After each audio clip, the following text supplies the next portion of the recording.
All right, one of the things that's come up quite a few times over the last few weeks, just in working with athletes as we approach the Open, is how to pace these workouts, right? So, to frame this discussion, we'll just make a few basic assumptions, because the answer, as always, is well, it depends. It depends on, you know, what kind of athlete you are, how strong you are, what you had for breakfast, what your goals are, whatever.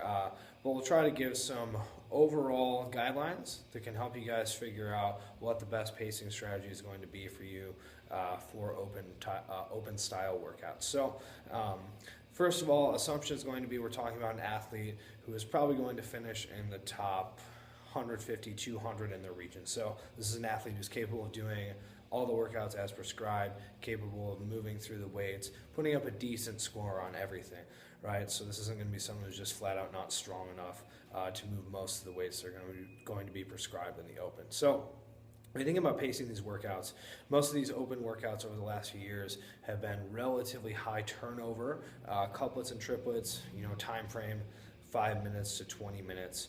And the goal on a lot of these things is just to cycle things pretty fast. It's much more of a conditioning focused test than necessarily a strength test or a power test. So it's how well can you repeat this triplet, how well can you repeat this kind of moderately heavy 60 to 70% of a 1 rep max Olympic lift, et cetera, et cetera. So when we look at pacing these types of things, the goal is mostly going to be consistency in rounds, right? Generally, people who do well on these workouts don't have massive drop-offs from their early rounds to their later rounds. So something to keep in mind, depending on what type of athlete you are, right, is that if you're explosive, you can go really fast on stuff, it might be wise to slow your first round down.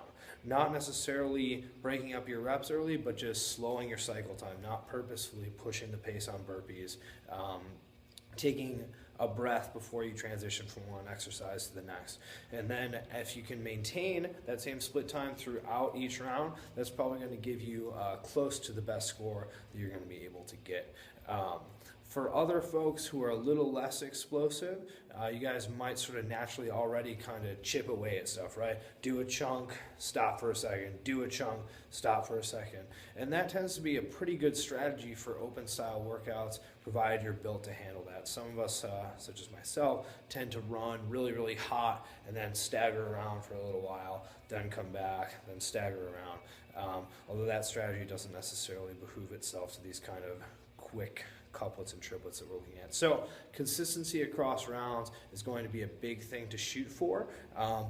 If you've been following the AFC program, we've done lots of interval work, lots of 10-minute AMRAPs, lots of 15, 12, 9, toe to bar, wall ball, box jump style things. So yeah, I should have an idea of how that stuff feels. You should have a feel for what kind of pace you can maintain, what that 90% effort is, and then once it's actually game time, how far above that you can push before just wheels fall off, hands are on the knees, you're wandering around, all that stuff that we don't like to see happen. So next thing to consider is just going to be pacing in between difficult movements, right? Whether that's a muscle up, big sets of chest to bar pull-ups, or a heavy-ish Olympic lift, power snatch we've seen a lot.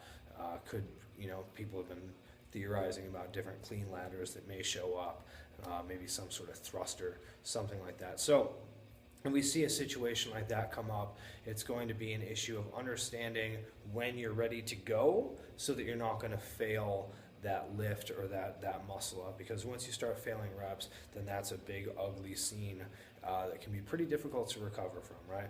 We saw that last year at the games on the legless rope climb ladder. You saw people fail a rope climb, step back, like, it's all right, I can do it, and then they jump right back up. The crowd will carry me, and then they just fall right back down because they didn't adequately let that energy system restore. So avoiding that failure is paramount.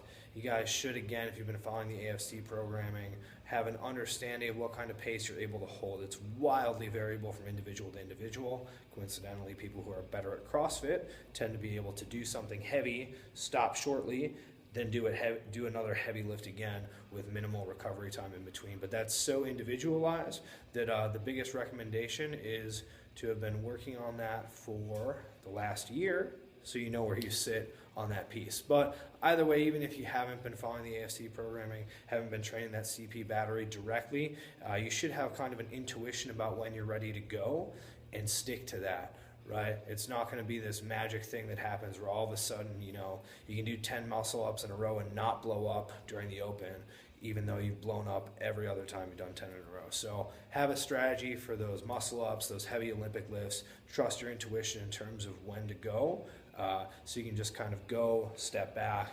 and never quite actually hit that failure point.